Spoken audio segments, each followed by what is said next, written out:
Barry Hankerson soon stepped in and introduced the young star to a person he believed would catapult her career, R. Kelly. Soon, the two started working on her debut album, Age Ain't Nothing But a Number. At just 14 years old, maybe this album title should have raised red flags, being that it was produced by then 27-year-old R. Kelly. But it didn't. As time went on, their relationship suddenly changed. No longer was it mentor-mentee, it was more than that, and it was far darker than that. As the two sat down for interviews, often draped in head-to-toe matching clothing, the questions about their relationship started to come hard and fast. Everybody seems to think that y'all are either girlfriend or boyfriend, or cousins, or let's just get the record straight. They never seemed to answer directly, dancing around the question and offering vague responses. No, they weren't related. They were just best friends. Interviewers laughed it off. Aaliyah would avoid answering questions about her age, and R. Kelly consistently commented on her shine and beauty. Their dynamic struck the industry and the public as odd, but no one spoke out about it. Nothing was said. Then, one day, Vibe suddenly shocked everyone and published their marriage certificate. Aaliyah and R. Kelly were married. She was 15. Years later, it would come out that the R&B phenom bribed someone to change her ID to 18 so they could become legally married, but no one knew that at the time. Many just assumed he had gotten her parents' permission. But he hadn't, and they'd been married behind her parents' back. I would love to say here that, the music world was in shock. They expressed outrage that his career was seriously derailed after marrying a 15-year-old when he was in his late 20s. But unfortunately, that's not what happened. At the time, it was just a joke. A bizarre story that was plastered on tabloids as a crazy stunt rather than the horrific warning sign of abuse happening behind the scenes that it should have been.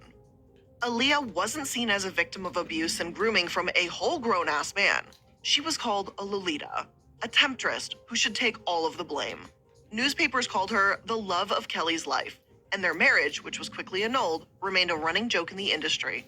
And more horrifically, it remained a joke even after her tragic death at just 22 years old. Unfortunately, this was just the beginning. This was the warning sign that everyone ignored. It was the crack starting to show in the reign of terror of R. Kelly. Most remained unaware of the horrors going on in the background, but his marriage to Aaliyah wouldn't be the last time he ended up in the news cycle. No, it only gets worse from here. And it took decades for his horrifying actions to finally be brought to light and for him to at last be brought to justice. Hello everyone, and welcome to the Corporate Casket. I'm the Illuminati, and today we're going to be talking about one of the most hated men in music, R. Kelly. The guys are here, the bit I'm watching is from the Illuminati.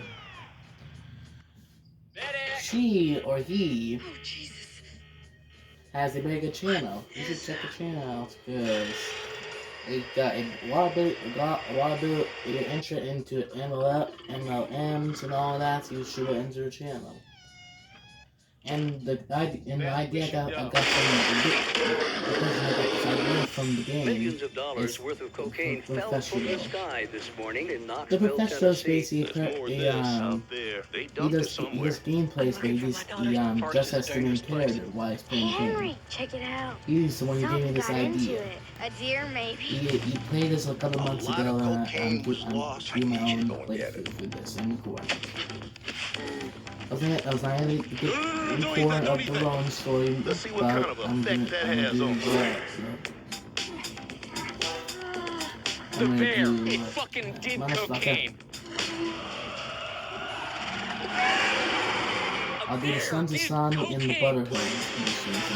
There was a bear. A bear? It was Mark. Hey, that's inappropriate.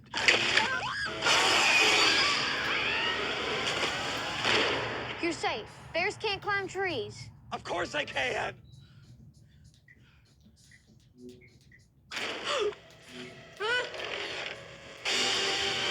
Baby. Oh shit. Get higher, baby. It kind of seems like the thing that stays with a man forever. Apex predator. High on cocaine. None of it's mine.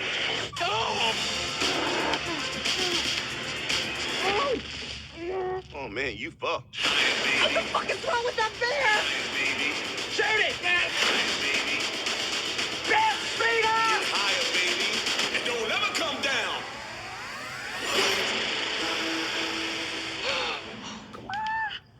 We have such good luck in nature.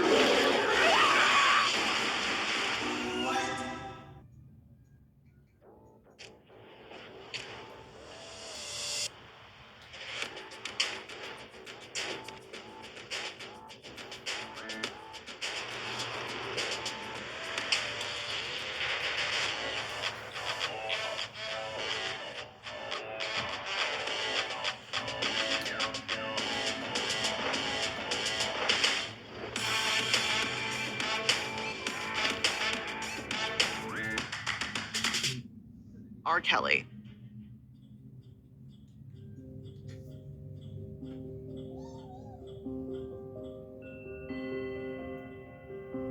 Please be aware that this episode will discuss instances of SA and explicit actions involving minors. So if you don't feel like you're in the right headspace at the moment to hear about these things, feel free to check out another episode. Now, R. Kelly was the it man in music almost since the day he arrived. He was charismatic and charming and brought that special je ne sais quoi to practically everything he made. It was impossible to go anywhere without hearing one of his songs. Were you sitting in church? You bet your ass you'd be hearing I Believe I Can Fly. Were you in the club? Well, you were likely going to hear Ignition, maybe even the remix version. He was everywhere, and in the music industry's eyes, he could do no wrong. Even his marriage to Aaliyah was treated as a joke rather than an in-your-face instance of abuse. But in the early 2000s, some people thought maybe that would change. It was a normal day just like any other when seemingly out of nowhere, news began circling around the music world. A sex tape, R. Kelly's sex tape, had been leaked. Only this wasn't your run-of-the-mill sex tape. It showed the singer with a girl who seemed extremely young, and it showed him urinating on her. Despite what should have been seen as an awful and readily available example of R. Kelly's abusive and pedophilic nature, it also became a running joke. It seemed like the joke would potentially die down when R. Kelly was finally arrested for child pornography in 2002. Immediately, he pled not guilty and was released on bail, only to be arrested again less than a year later with even more accusations of child pornography. The second string of charges was eventually dropped on a technicality. Now, you would think that this news would, again, maybe finally, shock the industry, and maybe then it would stop people from buying his albums, at least until the end of his trial. But that's not what happened at all. While the singer was out on bail, his musical success continued to climb. His album Chocolate Factory was released just 1 month after his second arrest, and while the news about his arrest was widespread, his record sales didn't reflect that. In fact, the very same album sold over 500,000 copies in just 1 week. It would take 6 years for R. Kelly to finally go on trial for the accusations against him, thanks to multiple delays by both his team and the prosecution. During that time, his wife divorced him, citing physical and mental abuse. He had allegedly offered his brother $50,000 to say it was him in the video, not R. Kelly, and had multiple songs on the top of Billboard charts, all at the same time. But certainly, once the trial began, something would change. But it's not the way it went. The 6 years gave him time to keep growing and adamantly tried to distract the public from what was really going on. And unfortunately, this worked wonderfully. When the trial began, the video became the main piece of evidence. 14 jurors sat by as the 27-minute-long video was played in the courtroom. And I cannot imagine how awful of an experience that must have been for jurors. And as the trial went on, witnesses were called. But the most important witness of all, the young girl allegedly in the video, refused to testify. Multiple witnesses took turns approaching the court and testifying that the video did in fact show R. Kelly and a 14-year-old girl. But both she and her close family refused to confirm that it was her. Years later, it would be discovered, or at least I should clarify, the claim was made, that this was due to a $2 million bribe to the young girl's family paid by none other than R. Kelly himself. This would later be revealed as a staple strategy to cover up years of horrific actions. His settlement list was plentiful, and the amount of money he spent to silence his accusers was astronomical. But at the time, no one knew this. All they knew was that the girl refused to testify, and her immediate family, mother and father, seemed adamant that it was not her in the video. Unfortunately, this would have disastrous consequences. 5 weeks after the trial started, and only 7.5 hours of deliberation later, R. Kelly was acquitted of all 14 charges against him. As the verdict was read aloud, Kelly stood crying and whispering, "Thank you, Jesus. Thank you, Jesus." His lawyers were ecstatic, and his entourage ran up to him once the jury had been dismissed to embrace him in loving and excited hugs. As the courtroom was dismissed, journalists swarmed the jurors to discuss their decision. It seemed to come out of the left field. Many of them said previously that they believed he was guilty. What made them change their minds? Well, the running theme seemed to be that while they were sure it was R. Kelly in the video, they couldn't confirm the girl's identity. One juror told reporters, "Most of us felt that maybe it was Kelly, maybe not, but nobody could agree if it was her. We had seen photos of her at other times, and she seemed like a young girl. It seemed like the girl on the tape was much more developed." And I can't quite put my finger on it, but something about that sentence really bothers me. I get it that she didn't testify, so it made it more difficult. But when this happened, she was literally a child. It's understandable that maybe she didn't want to relive her trauma. But there were 14 other people that knew her well that said it was her. So why did that mean nothing? I think it says a lot to me from our justice system and the protections given to abusers after hearing that from 14 witnesses and watching the video, and people still found him not guilty. Money and success will certainly buy freedom and cause people to turn their eyes away. And unfortunately, we have watched this happen over and over again. And this shit is exhausting. Either way, the singer was unbelievably victorious. He thanked his fans for sticking with him, and upon leaving the courtroom, hugged women that had shockingly lined up to support him for the length of the trial. I can't help but wonder that if this trial had a different outcome, maybe we wouldn't be where we are today. Maybe countless women and girls wouldn't have to face the trauma that they did. And maybe, just maybe, the appalling story of R. Kelly would have ended right here. But sadly, that's not what happened. Instead, he was once again free. Free of suspicion, free of ridicule, and free to do whatever the hell he wanted with limited oversight from the public. So what could possibly go wrong for letting a man who was literally caught on video being free to do whatever he wanted without people watching again? But as the Time's Up and the Me Too movements began to take shape internationally, the shocking truth of what he had been up to since the end of his trial began to come out, and it was way worse than anyone could have imagined.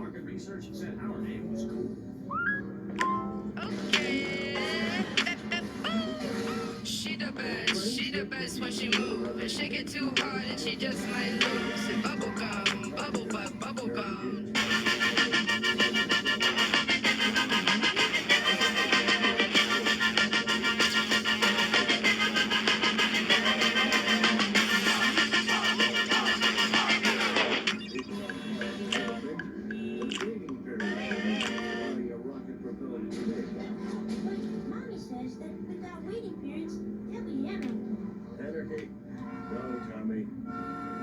Does annoying rattle and rocking while towing rattle your nerves? This Hallmaster Hitch Tightener provides peace of mind by eliminating loose connections on cargo carriers, hitch racks, ball mounts, and more. This hitch tightener is compatible with most 2-inch hitch receivers. Find your Hallmaster Hitch Tightener exclusively at Harbor Freight.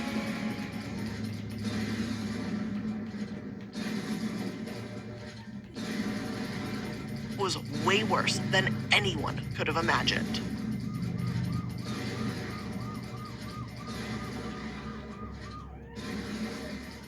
In 2015, Jay and her husband Tim took their young daughter, who was only 19 years old, to meet the massively successful and famous R&B star, R. Kelly. At first, they were thrilled. They were all fans, and going to his concert was exciting and thrilling. Their daughter wanted nothing more than to be a singer, and after getting the chance to meet the recording artist backstage, he agreed to work with her. It was a dream come true. Jay had always been an R. Kelly fan, and hearing him say he would help her daughter with her career seemed like the best news in the world at the time. Sure, she had heard the rumors about sexual misconduct accusations, but she wasn't overly concerned. She knew she could protect her daughter and told BuzzFeed News, "In the back of our minds, we were thinking my daughter could be around him if I was with her. It didn't really hit home." But soon, the worst happened. Suddenly, their daughter became obsessed. It was far from a superfan situation, and it quickly became dangerous. Her daughter disappeared from their lives, with their only communication taking place over the phone or in short, inconsistent visits. She was seemingly brainwashed. She didn't come home for Christmas. She never talked to them. And she lied about meeting Kelly on her own. It's every parent's worst fear. It seemed that all hope for her daughter was lost. And as soon as Jay and Tim kept digging, they found the shocking truth. It seemed their daughter had been brainwashed into joining a cult run by no other than R. Kelly. This was the first time this news would be released to the public. The BuzzFeed article featuring the stories of Jay, Tim, and their daughter, along with other women that had successfully escaped the grasp of Kelly's control, brought the cult to the public eye. It shocked the world, but at this point, it was all just in black and white. There weren't faces to pair with the stories, no way to see the true trauma of the experience in their eyes. So while the world displayed shock, nothing seemed to be done. That is, until the group Mute R. Kelly began to step in. It was 2017, and two women, Orenike Odele and Kenyette Tisha Barnes, had met in a coffee shop. It was shortly after the release of the groundbreaking article, and they were both heartsick over the recent accusations they had heard. After talking for a while, they decided something had to be done. It wasn't the first time activists had spoken out about R. Kelly, but they would do it bigger, and it just so happened their organization came out at the exact right time, right smack dab in the middle of the Time's Up movement. At first, it started small. They were just trying to cancel his concert in Atlanta, Georgia, their town. But soon it grew, and it grew fast. What started with 2 women turned into 15 different chapters around the world. People were calling their local radio stations, protesting concert venues, and standing outside of his recording studio. While the movement was growing and their commitment was unwavering, they didn't seem to be making much headway at first. They managed to get a few of his concerts canceled with their protests, but getting his recording label to drop him or Spotify to pull his music proved to be difficult. But that would all change soon. In January 2019, Lifetime released one of the most heartbreaking, horrific, and haunting documentaries in recent history, Surviving R. Kelly.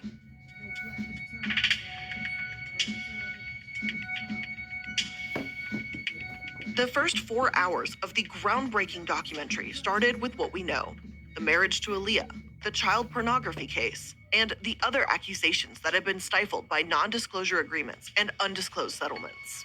But the 3-night event immediately appalled its viewers, with the release of the last 2 episodes detailing the atrocious actions of R. Kelly through the strong and honest storytelling of the survivors of his abuse. As the hours dragged on, every story just got more and more heartbreaking. The news of the cult, originally written in black and white by BuzzFeed, now had faces to names. Viewers could see the hurt in their eyes. They could see the pain. One of the most impactful moments came with the story of Dominique Gardner, a woman who had been convinced to live with Kelly and was persuaded by him to cut her hair and dress in men's clothing. Her mother also appeared on the screen, telling her story along with a former employee. The employee, who remained anonymous, told the interviewers, "There was a staff member who tried to help Dominique. It was a situation where Dominique expressed how she was being mistreated. To Robert, Dominique is the rebellious one. She stays in trouble. She's a little tomboy, and Robert plays on that." Dominique's mother is often the unsung hero of the whole story. Heartbroken and angry about the situation her daughter was now in, she devised a plan to get her out. She found her daughter, went to the hotel, and met her in her room. Seeing her mom seemed to overtake Dominique. A few hours after her mother left the hotel, she called her back. She wanted to come home. Together, the 2 women ran from the hotel, escaping to the car, and Dominique would say it was the hardest decision she had to make. Then there was Geronda Pace. She had met R. Kelly back in his trial in 2008, and soon, at only 16 years old, she was living with him. While there, she suffered abuse from Kelly. She recounts a story of him choking her and slapping her. She was kept away from her family, and her whole life was controlled. She and Dominique had actually been friends, and while she knew Dominique was living in the same house, they were prevented from ever seeing each other. In secret, they tried to meet up, but their plans were always foiled by either Rob or other women living in the house. One day, Geronda was finally able to escape the horrific nightmare. She turned her phone off, left the house, and never looked back. But for others, the nightmare continued. Callie would control the women's entire life. They were required to ask permission to use the bathroom and to eat, and suffered mental, physical, and sexual abuse at the hands of Kelly. Many of them felt trapped, and when they first met him, he told them he loved them. He promised to make many of their dreams come true. But soon a switch flipped with him, and he would begin with the training of the women. They couldn't watch TV without him in the room. They were punished for speaking out. This often entailed them being confined to a room for several days. It could also include the silent treatment from R. Kelly and the denial of food. What these women faced was nothing short of torture. But what made the documentary even harder to watch was the acknowledgement that other people knew what was going on. His employees, or at least some of them, knew what was happening. An anonymous employee said at first that they judged them. Instead of judging Kelly, he was judging the women he was abusing. And unfortunately, this seems all too common in our society. We victim blame instead of blaming the perpetrators. And this is why survivors are often silenced. Speaking out about abuse and trauma is always difficult, but speaking out about terrible experiences that were perpetuated by one of the biggest music stars in recent history, on national TV no less, is a whole different story. I can't imagine the strength that it took, and all of these women have every ounce of my admiration and respect for what they did. Now, as you can probably guess, going public with these accusations came with an abundance of notoriety, and not the good kind. The screening of the documentary back in December was interrupted when it was evacuated after Kelly's manager allegedly called the theater saying someone had a gun. But not only did this person have a gun, but this person was planning to fire on the crowd watching. And for the record, he's now facing trial for this incident. As the first episode aired, it became the highest rated Lifetime show ever with 1.9 million viewers. Everywhere you looked, people were talking about this documentary. It was a mix of I told you so and shock. The rawness and truth of the documentary were certainly triggering to survivors all over the world. Almost immediately, sexual assault hotlines were flooded with calls. But many survivors also turned to Twitter to warn others of the triggering aspect of the documentary, but also to say it was something that had to be seen. Watching that documentary is beyond difficult. I can't imagine how difficult it was to make, but it was something that had to be made, and it had to be presented to the world, and it did just that. While the Mute R. Kelly group struggled in the beginning, they certainly weren't struggling to get his shit silenced anymore. Soon, radio stations were announcing that they would no longer play his music. Spotify muted his music, keeping it on the platform but not recommending it. And eventually, his record label, Sony and RCA Records, dropped him. Of course, there were negative side effects from the documentary too. While Twitter erupted in loving and supportive comments for the women, it also erupted with hate. His music was listened to more on YouTube and other streaming sources far more after the documentary than it had been in literal decades. But even with all of the bad, there is no question that surviving R. Kelly was a pivotal moment in the terrifying saga of R. Kelly. That became abundantly clear when finally, this monster of a man was arrested. Now, I'm gonna go ahead and place today's sponsor episodes right here because truthfully, I also need a moment to clear my head and not think about everything that we had to research for just a moment and take a break before we continue on to talk about the trial of R. Kelly. So with that being said, here are today's sponsors. After years of fine print contracts and getting ripped off by big wireless providers, if we've learned anything, it's that there's always a catch. So when I first heard that Mint Mobile offered premium wireless starting at just $15 a month, I thought, well, where's the catch? But after talking to them and using their service for about 2 years now, it all made sense. There simply isn't one. Mint Mobile is the first company to sell wireless service online only. And because they don't have the cost of retail stores, they can pass those sweet savings on to you.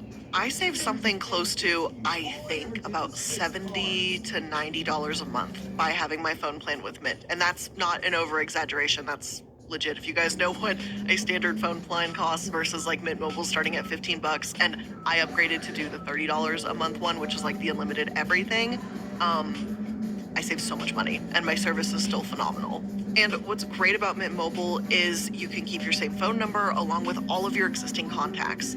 Or if you want to do what I did, you can change all of that up. Get a new phone number, new contacts. Don't keep anyone you don't want to keep anymore and just move on. That's what I did at least.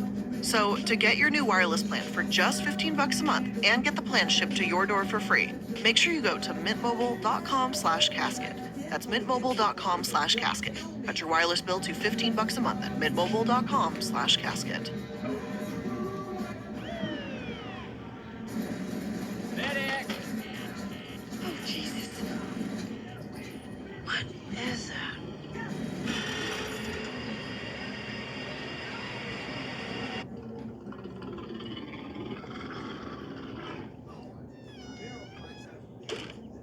Beth, we should go. Millions of dollars worth of cocaine fell from the sky this morning in Knoxville, Tennessee. There's more of this out there. They dumped it somewhere. I'm looking for my daughter. Forest is a dangerous place. Hey, Henry, check it out. Something got into it. A deer, maybe. A lot of cocaine was lost. I need you to go and get it. No, don't eat that, don't eat that. Let's see what kind of effect that has on you. The bear, it fucking did cocaine. A bear did cocaine. There was a bear. A bear? It was far. Hey, that's inappropriate.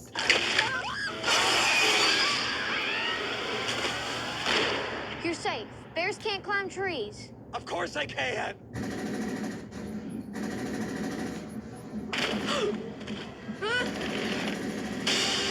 Higher, baby. Oh, shit. Get higher, baby. It kind of seems like the thing that stays with a man forever. Apex predator. High on cocaine. Out of its mind.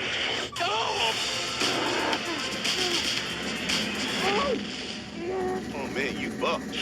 What the fuck is wrong with that bear? Shoot it, man! Bear, speed up! Higher, baby. And don't ever come down.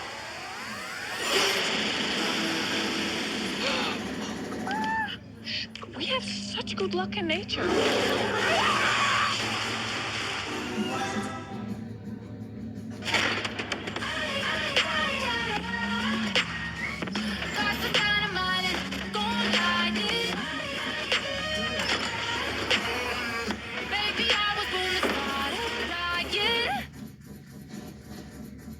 That's mintmobile.com/casket. Cut your wireless bill to $15 a month at mintmobile.com/casket.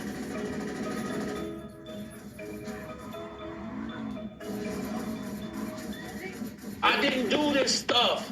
This is not me. I'm fighting for my life.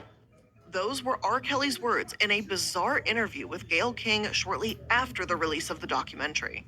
He was completely unhinged, standing up, screaming, crying, and then going right back to smiling and trying to be charismatic. I'm sure he wanted to use the interview as a way to prove his innocence, but to the public, it seemed to do just the opposite. It didn't take long for R. Kelly's life to come crashing down.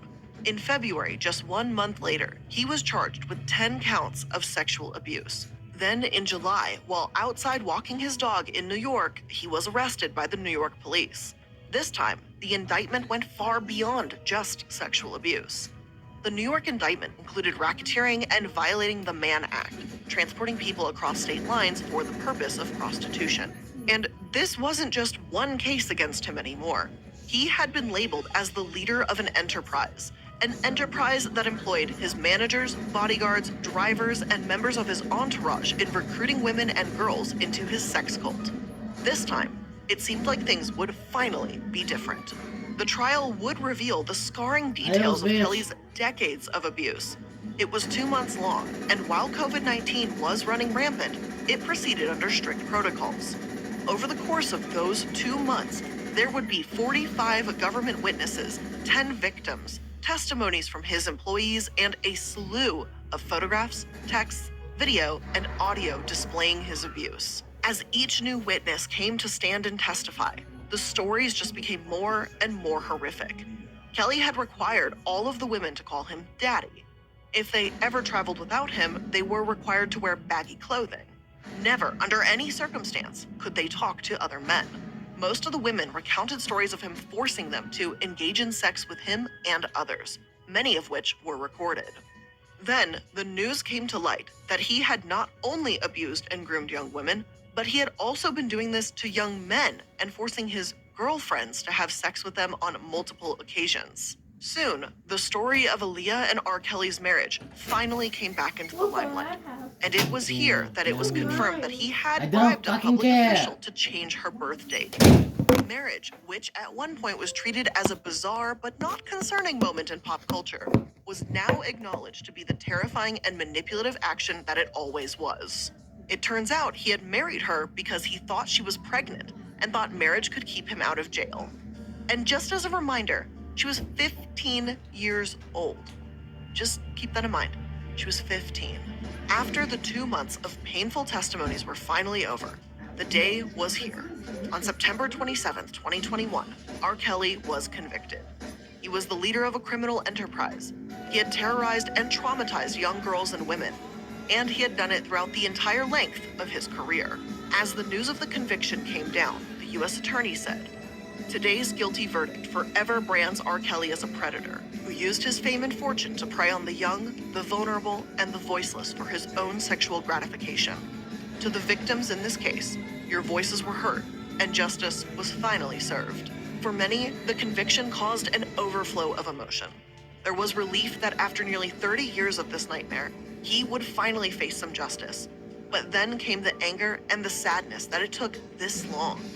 For some, this was just the beginning of an even bigger conversation. Yes, there was finally a semblance of justice, but there was still a question as to why and how this happened in the first place. It was not missed that most, if not all of his victims, were Black girls and Black women, that their pleas for help had been ignored, and that this, unfortunately, was a common trend in our society. Kenyette Barnes told Rolling Stone, "We can stay in a space of anger knowing that this happened for over 3 decades and nothing happened. But what this verdict shows us is that Black girls matter, that Black young bodies have agency and they deserve protection and deserve to be validated when they tell us horrific shit happens to them." After nearly 10 months of delays, his sentence was finally handed down in June of 2022.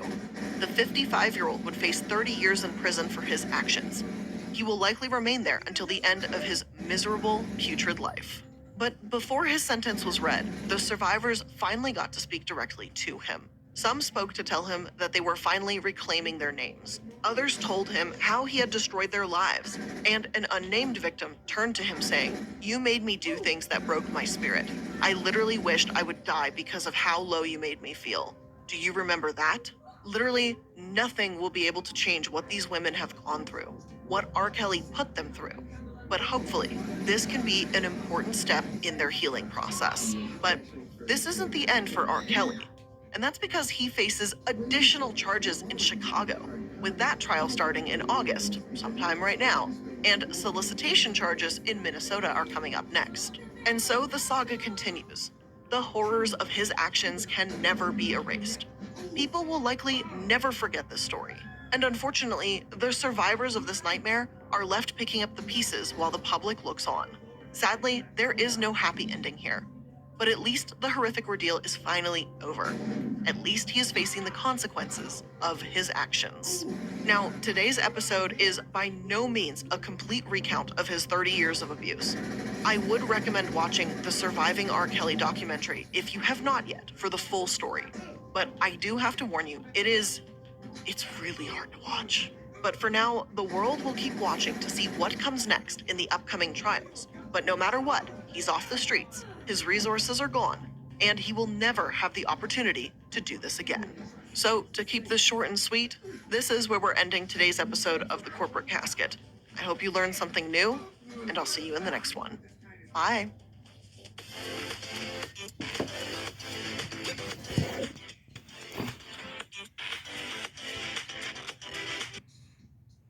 The Duggar family. They have so many children that, when seen wandering about in public, they're they're asked if they've been a daycare. On television, they've been depicted as the perfect Christian family. Musically talented, hardworking, they pray and study their Bibles often, and have a close-knit bond. However, more and more frequently in recent years, their idyllic facade has begun to crumble and reveal something sinister underneath. The eldest child, Josh, has molested his sisters. His parents took what many believe to be inadequate action, let the statute of limitations lapse, and sought advice from a former officer now convicted of possessing CP. Josh has also now been convicted of possessing CP as well, leading many to wonder if this so-called perfect Christian family was all smoke and mirrors in the first place. Hello everyone, and welcome back to The Corporate Casket. I'm the Illuminati, and today we're going to be talking about the Duggar family. A few things before we get started. Firstly, I won't be talking at length about the family drama or speculated incidents that may have happened behind the scenes of the reality TV show. As a lot of it was played out on TV, I'm not really going to focus on that. It's just not super important to the topic we're going to be discussing. So although I'm not going to be getting deep into the interpersonal conflicts, I will be largely focusing on the charges surrounding Josh Duggar and his history of sexual abuse. Given the nature of the episode, I highly recommend skipping this one if sexual abuse, mentions of CP, molestation, and things of that nature are particularly upsetting for you at this time. For those of you still here, let's get into it and start with the background of the Duggar family program.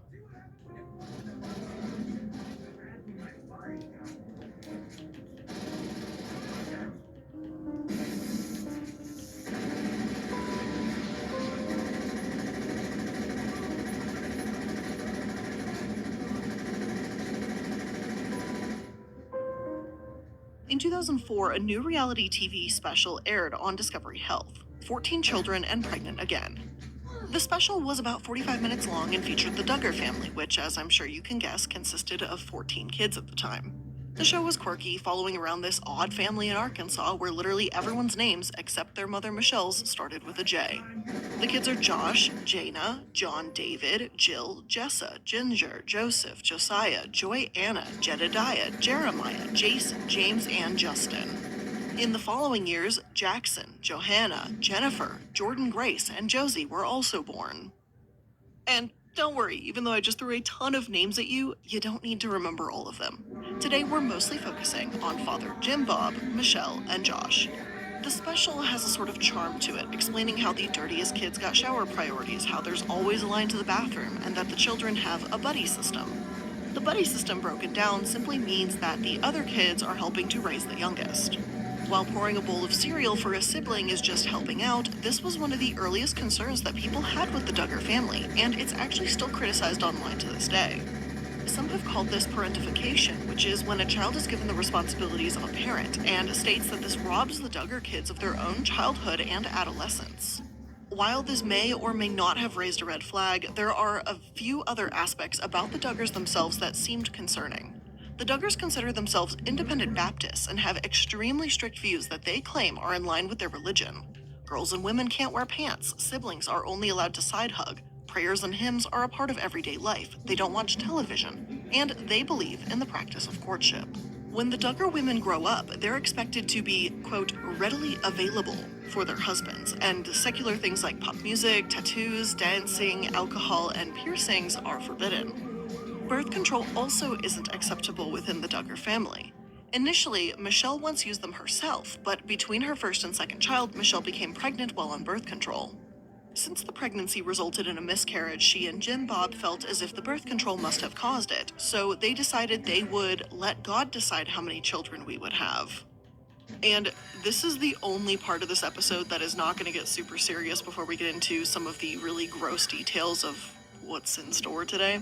But when my team and we were doing the script review, going over and reading through this and everything, every time I said Jim Bob, I don't know what mood I was in when we were reviewing the script. But all you need to know is somewhere through this reading, I got it into my head that every time I heard Jim Bob, I had to go, yeehaw! So every time while I was reading this fucking script, I'm sorry, I'm going so off track right now, but every time I was reading the script, I would be like, oh yeah, she and Jim Bob, yeah, felt as if birth control must have caused it. I just want you to know, I think I'm probably using that as, like, something to try and make me smile because this episode's about to get real nasty, but just know that every time I say Jim Bob, I'm thinking yeehaw in my head. Anyway, back to Michelle and letting God decide how many children she's gonna have. Michelle also states that she doesn't believe overpopulation is a problem, which, while she can have as many children as she wants, this does seem like an odd thing to deny even exists. Still, people were furious about the Duggars, enough so that Oprah scheduled them for an on-air interview in 2006, the same year that their special Raising 16 Kids aired. However, her production company, Harpo Studios, received an anonymous tip that the Duggars weren't just a large conservative family, but that they were hiding some truly disgusting secrets behind closed doors. Their appearance was canceled, but the Duggars didn't fade from the public eye. This was just the beginning for them. And we'll talk a bit more about the Duggar beliefs and values in just a moment, but whether or not you were alarmed, fascinated, or indifferent about them in these early years, the Duggars caught the viewers' attention enough to earn them their own television show, 17 Kids and Counting. The program premiered on TLC in 2008, and although the Duggar family themselves were the subject of the show, eldest son Josh's engagement was heavily featured within the storyline. There's been a lot of speculation as to the nature of Josh and Anna's relationship, as there will be with any reality TV couple, and whether or not they even went on dates before getting engaged, if Anna's father and Josh arranged for it without Anna having a say, and things like that. If TLC is to be believed, then they did follow a courtship process, but as it's reality TV, there's few reliable sources and we can't always know what's real. What we do know is that for quite some time the show had success with a few scandals in between. And by scandals, I mean, well, racist and homophobic actions. In 2014, Jessa Duggar shared a photo of her kissing her husband, Ben Seawald, and received some criticism that it was inappropriate of her to share that. In response, Jim Bob and Michelle took their own photo kissing and posted it to their official Facebook page, and they began encouraging other couples to do the same. However, any photos featuring same-sex couples were allegedly deleted, and John Becker, who runs an LGBTQ blog, says that his photo was deleted and he was blocked from the page. Yeah, turn it up. The Duggars have also dipped their toes into politics quite a bit. Jim Bob has unsuccessfully run for Arkansas State Senate multiple times before, and the family has backed Senator Rick Santorum and Mike Huckabee. Michelle herself narrated a political robocall in 2014 urging residents to protest against the anti-discrimination ordinance. The ordinance is meant to strengthen protections for the LGBTQ+ community in Fayetteville, but Michelle and other opponents say that the ordinance could harm children. And here's exactly what that robocall said. Hello, this is Michelle Duggar. I'm calling to inform you of shocking news that will affect the safety of Northwest Arkansas women and children. The Fayetteville City Council is voting on an ordinance They're shit out of me. They hear the list. That's somebody will please. So Daniel Claus. The Bible Claus. That are designated for females only.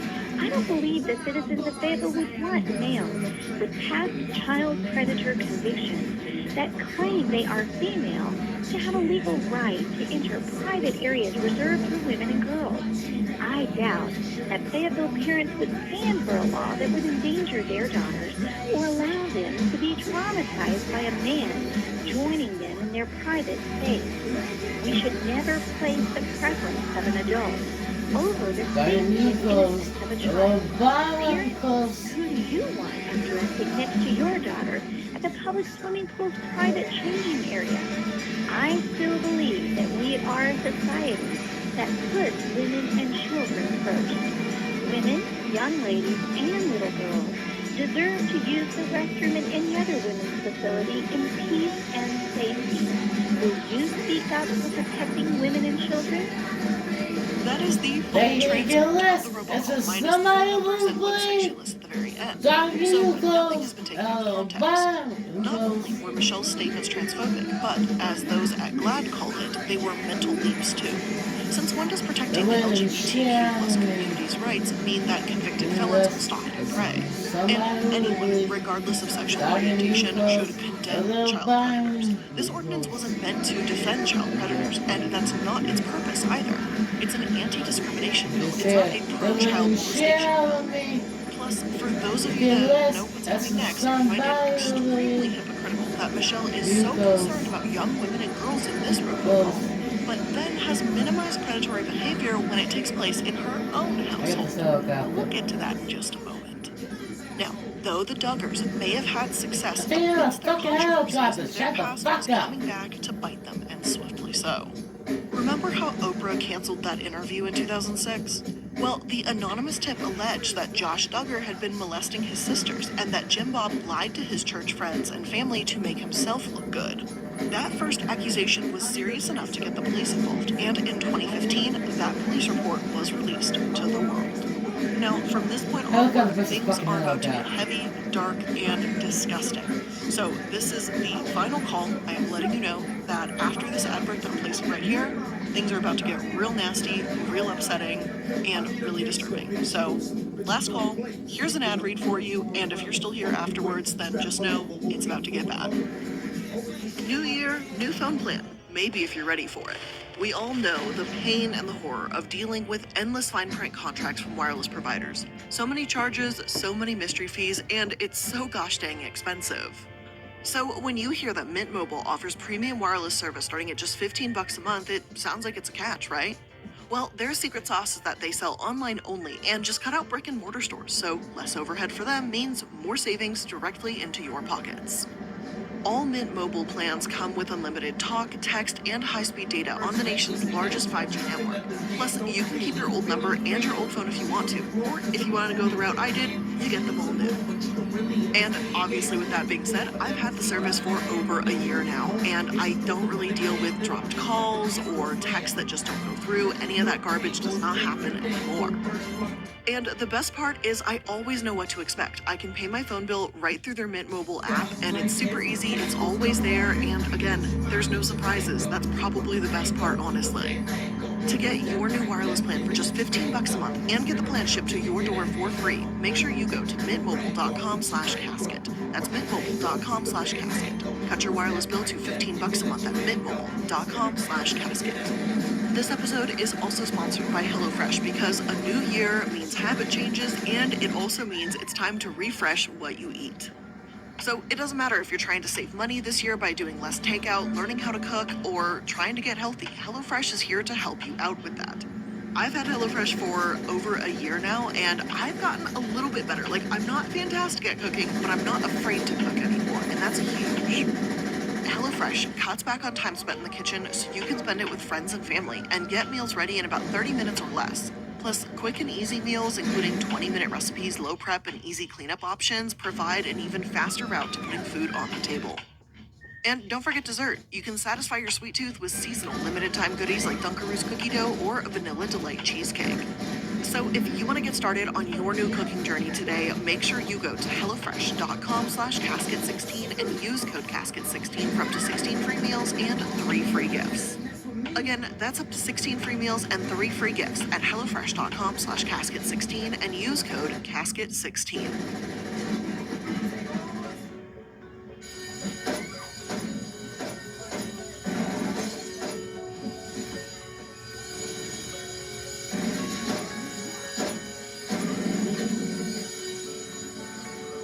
According to the 2006 police report, Josh Duggar, when he'd been around 15 years old, had been molesting his younger sisters. One of them was only 5 years old at the time.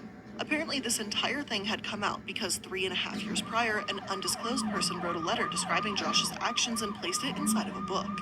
That book was later loaned out to a member of the Duggars' church and found after the events took place.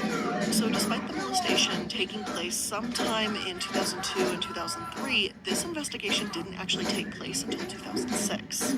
Although the names are crossed out so we can't know which daughter made which claim, the police report reads that in March of 2002, one of Jim Bob's children came to him upset and crying. They said that Josh had been touching one of the girls on the breasts and vaginal areas when they were sleeping, and it happened at least 4 to 5 times. Josh admitted this to his dad, and according to Jim Bob, they disciplined him after this incident. The police report didn't say how they did this. 9 months later, in March 2003, Josh molested his younger sisters again and put his hand under one of their dresses and groped them. Jim Bob took further action by meeting with the elders of the church who agreed Josh needed to be put into a treatment program. Here's where many people, including myself, take issue with the Duggars. They didn't send their son for professional help. Instead, they sent him to the Institute in Basic Life Principles. The IBLP, many would argue, actually enables sexual predatory behavior based on their own values. Although I can't address everything in the entire history of IBLP, and I assure you, we're actually doing research into turning that into an episode on its own because of how batshit crazy this is, but here's a few bullet points so you can just get a taste of what the hell goes on there. Firstly, their leader, Bill Gothard, stepped down in 2014 after being accused of inappropriately touching girls and women over the course of several decades.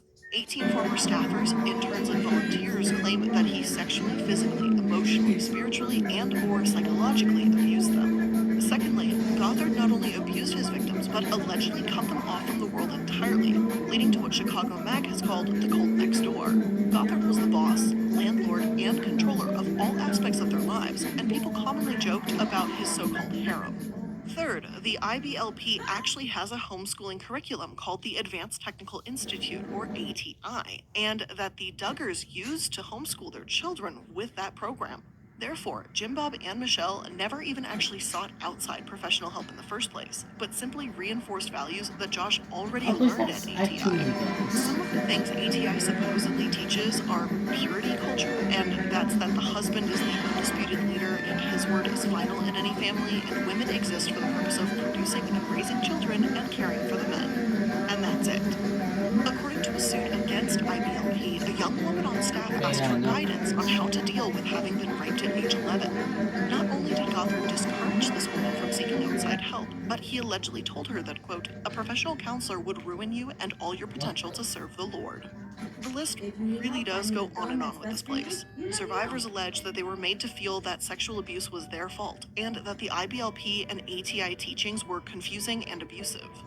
One page from an ATI handout actually states that immodest dress, indecent exposure, being out without parents' protection, and being with, quote, evil friends are all causes of abuse, and that women should clear guilt by confessing it to God. And this is the place where Josh Duggar was sent as a teenager for 2 months, where he spent time working on carpentry. According to Gothard, Josh became a respectful person at IBLP, though given what Gothard has done, I believe we have different definitions of the word respectful. Aside from sending Josh to this cult-like organization that seemingly only reinforced disturbing behavior, Jim Bob and the church did get the police involved. But don't get excited. It's not what you think. The state trooper they told, Joe Hutchins, was a family friend that did not charge Josh with any crimes. Instead, Joe gave Josh a stern talk, and as it turns out, just a couple years later, Joe himself was arrested on child porn charges and sentenced to 56 years in prison. By the time the police did start investigating, the statute of limitations had expired. Along the way, Josh was given a stern talking to, or he was sent to a cult-like organization that has a reputation for abusing women. There has been no sign that Josh received genuine professional psychological help. Yet when this police report was published by In Touch in 2015, Josh's parents were quick to defend him, and more surprisingly, so were the sisters he'd molested.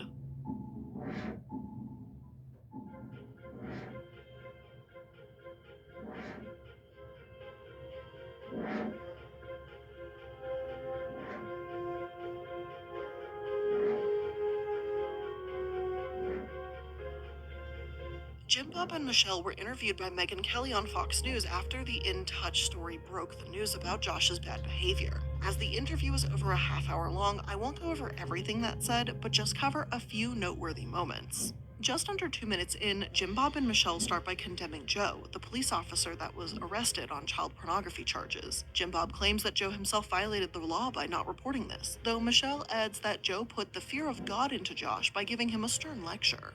And if I can just pause here for a moment just to insert my opinion.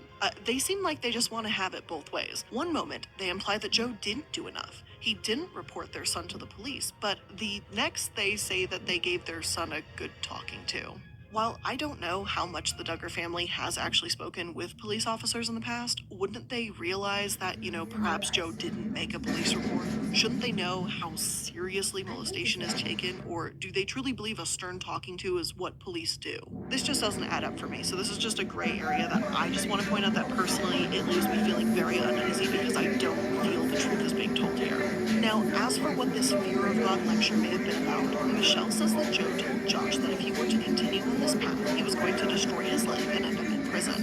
And of course, Or sorry, my opinion again. Maybe this police officer was showing him by example, He's a by hate going to kid. fucking That is prison. a fucking Anyway, problem. another minute later, Jim Bob and Michelle state that every member of their family received professional counseling after the incident, but they neglect to state where, and Megyn Kelly also doesn't ask. I've already discussed my feelings on IBLP, but Michelle claims that after the counseling, Josh was a changed person, and they began to set stricter boundaries within their own family. For example, a brother and a sister couldn't go off playing hide and seek alone anymore. Sisters couldn't sit on their brothers' laps anymore, and their sons can't babysit alone. And I'm sorry for inserting my opinion here. There's just so much that does not add up to me at all. I don't think boys not being allowed to babysit is a boundary that helps anyone. None of this led to the abuse in the first place. It happened when Josh snuck into the girls' rooms at night. Plus, brothers and sisters should be able to play hide and seek with one another without the fear of sexual abuse taking place. I don't know if I'm making sense here, but I think the point I want to make, ultimately, in my rambling in this, is I think that this shows how unwilling these parents were to address the actual root issue here, which is Josh's actions. On a similar note, the idea of young kids being curious about sexuality has been brought up multiple times to defend or at least explain Josh's actions. There are, of course, a variety of opinions on the topic.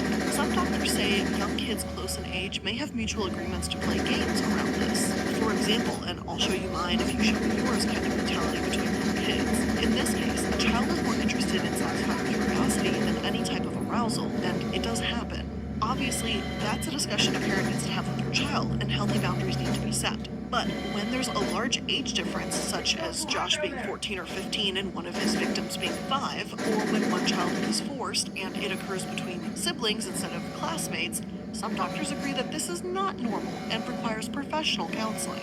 In this case, Josh's actions would not be considered normal or just teenage curiosity, as his family has tried to imply. Again, there are a ton of different sites out there for parents that list differences between what may be considered normal sexual play and problematic sexual behavior in children. Again, the point to make here is that no source that I found classified Josh's actions as normal, especially not at his age. But back to the interview. Megyn Kelly asked why the Duggars wanted to be on reality TV after this took place. Jim Bob answers her and states that they thought the incident was behind them. We had nothing to hide. We had a clean bill of health from the state. Everything was taken care of, he says. The police report was, as Jim Bob and Michelle say, a juvenile record that by law should not have been released. From what I understand about the situation, it seems as if the soon-to-be retired police chief herself, around 2015, may have actually been the one to release the report. And the Duggars say that she may have had a personal agenda.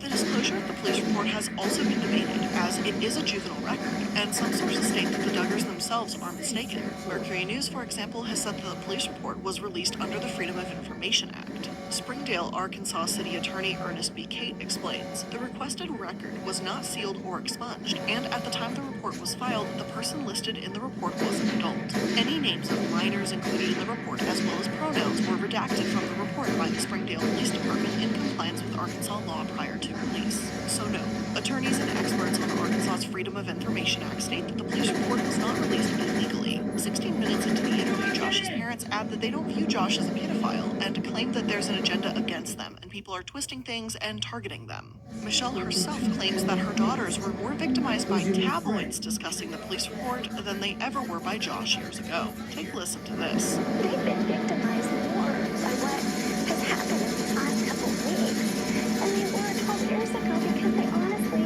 they didn't even understand and know that anything happened until after the fact. They're doing this shit again. Two of Josh Duggar's 5 victims spoke out and affirmed these statements, telling Megyn Kelly how badly this affected them. The pair state that while what he did was wrong, it's overboard to call him a child molester, and quote, in Josh's case, he was a young boy going through puberty, and boys are curious about girls, and that got him in some trouble. He made some bad choices, but really, the extent of it was mild, inappropriate touching on fully clothed touching. Most of it while girls were too many sleeping. don't Jill even adds that fucking none know of the anymore. victims even knew what was happening until Josh confessed, because he'd been touching them while they were sleeping. This is possible, as on the police report, any names or pronouns are censored, so it could be that Josh was the child who went to his father and admitted, while upset and crying, that he'd been sneaking into the girls' rooms at night. That's still unclear, so I don't want to make any assumptions. But I'm gonna be real. Either way, no matter how redacted this police report is, the fact that he was touching girls while they were unconscious, that doesn't make anything better. Just because you can't remember it happened doesn't mean that it makes it okay. It still fucking happened. So, anyway, Jill and Jessa said that on behalf of all their sisters, they were furious the police report was released as the matter had already been handled in their own home and they wanted to keep it private. As for advertisers, critics, and other news outlets, it wasn't about how long ago this happened or the fact that it had already been handled, as they like to say, but how the Duggar parents had dealt with the situation. In May 2015, 19 Kids and Counting was officially pulled off the air after multiple advertisers dropped them, and in July, it was canceled altogether. 2015 turned out to be a pretty horrible year for the Duggars, as just a month later in August, Josh Duggar's name was on the list of those who had been using the website Ashley Madison to cheat on their spouses. I already have an episode out about Ashley Madison if you'd like to check that one out, but safe to say, adding recent infidelity to the revelations about Josh Duggar made him all the less sympathetic in the public's eyes. On the Duggar family's own website, they preach conservative family values. In one of their videos called Are You a Good Person?, they even say that thinking hateful, sinful thoughts are breaking God's law. So, for the Duggars to not practice what they preach, it felt quite hypocritical for many. Josh himself acknowledged this, calling himself the biggest hypocrite ever, stating that while espousing faith and family values, he had been unfaithful. Josh released a statement saying that he had brought, quote, hurt and a reproach, don't know why he did it that way, to his family when he was a teenager, and now he had rebroken their trust when his name was released on Ashley Madison. Danica Dillon, the woman who alleges Josh slept with her, also spoke out and claimed that he was violent with her when they slept together, didn't use protection, and he gifted her thousands of dollars after their encounters. Josh checked into a sex addict and faith-based treatment center after this second public blow to his reputation, which many believe to be Reformers Unanimous in Rockford, Illinois. People magazine wrote an article about RU and said that the director boasted an 80% success rate. However, multiple blogs, tabloids, and stories have also said that Reformers Unanimous was created by the North Love Baptist Church in Rockford, and the treatment is actually heavily influenced by none other than the IBLP. It's been said that members of the congregation of North Love are required to attend Bill Gothard's seminars, and many members of the church homeschool using ATI. If this is true, then it would mean that yet again, Josh Duggar's so-called counseling is continually taking place inside an echo chamber. Television wasn't done with the Duggars for good, though, and by the end of 2015, things were actually looking up for them despite all of this that was going on. TLC premiered Counting On, a Duggar spin-off show that centered around Jill and Jessa and their expanding families. For several years, things seemed relatively quiet in terms of Josh Duggar. There was still family drama after Jill Duggar, now Jill Dillard, after marrying Derek Dillard, and her husband left the show in 2017. He got in some hot water by saying some kinda not so nice things like transgender is a myth and gender is not fluid, it's ordained by God. Now years later, the Dillards say that they chose to leave and have more control over their lives. All in all, though, the dust had settled. That is, until the unsurprising truth was revealed. Josh Duggar was not treated all those years ago. Because I know what happens. Carlos dies.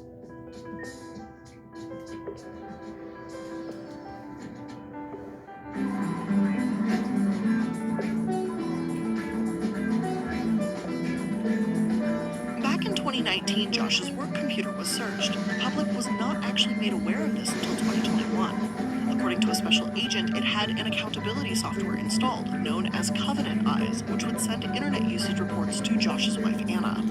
However, because, of course, there has to be a however here, Josh was able to circumnavigate this program using a Tor browser, which gave him access to the dark web. And it gave him access to do the unthinkable and obtain child pornography. He was arrested on April 29th, 2021. The Duggar family website released a statement by Jim Bob and Michelle, which read, "We appreciate your continued prayers for our family at this time. The accusations brought against Joshua today are very serious. It is our prayer that the truth, no matter what it is, will come to light, and that this will all be resolved in a timely manner. We love Josh and Anna and continue to pray for their family." Only days later, the truth was revealed, as a federal agent testified in court that Josh downloaded and possessed 65 images of CP and a 2-minute long video featuring girls between the ages of 5 and 10 years old.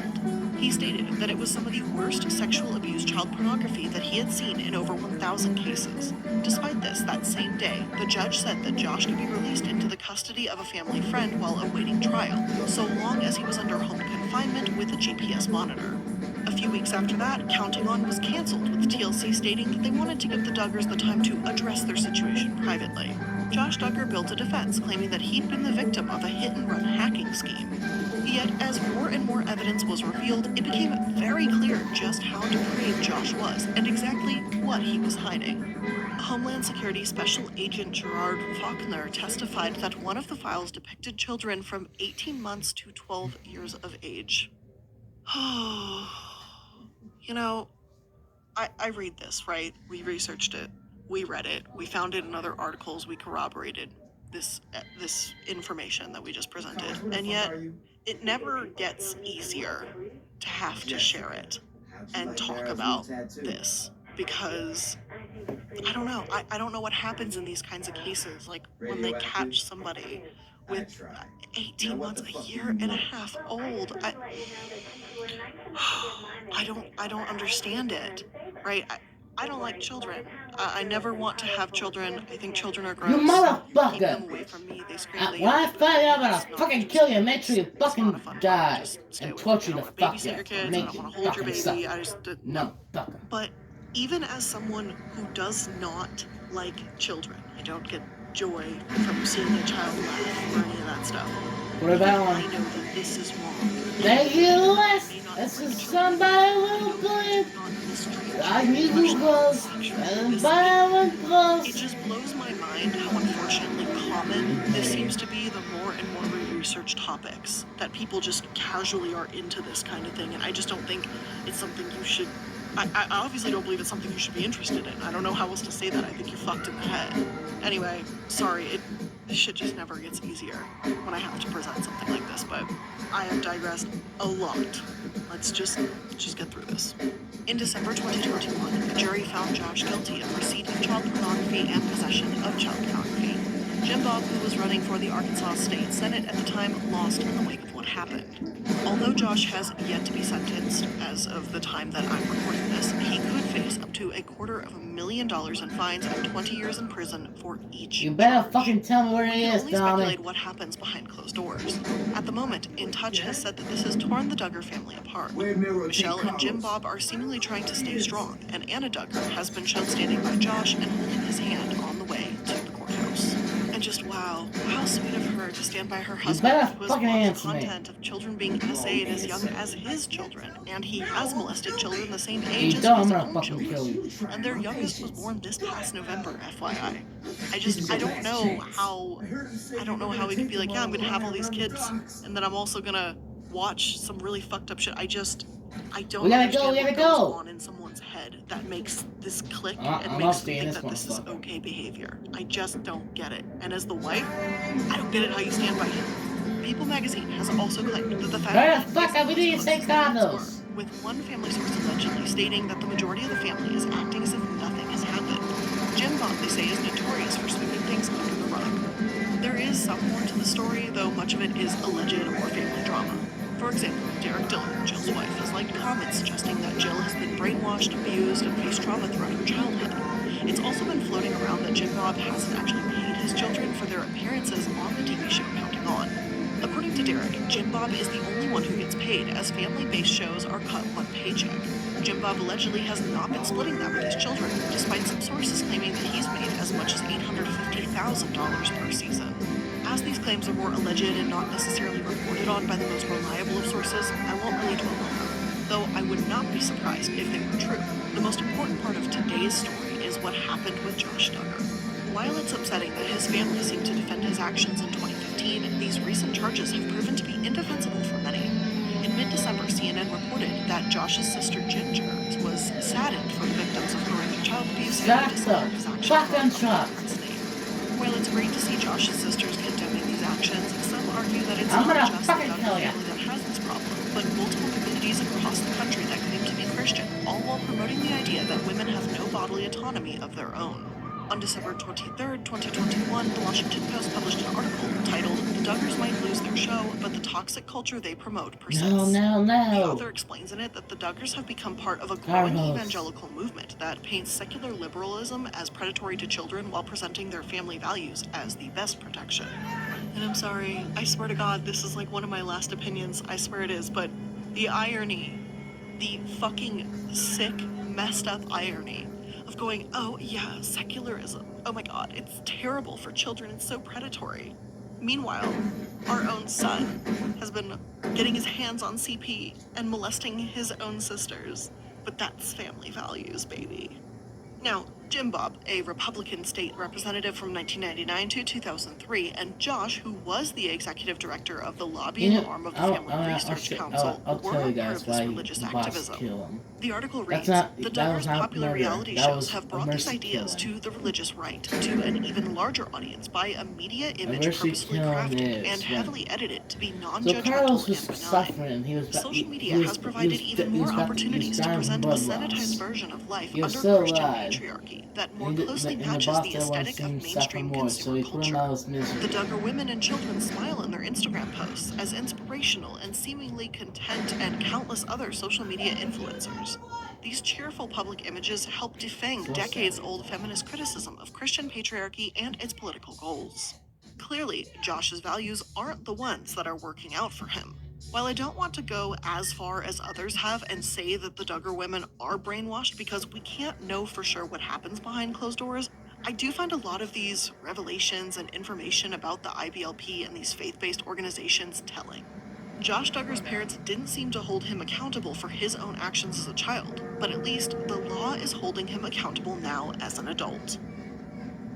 And with all of that being said, that's where we're going to conclude today's episode of The Corporate Casket.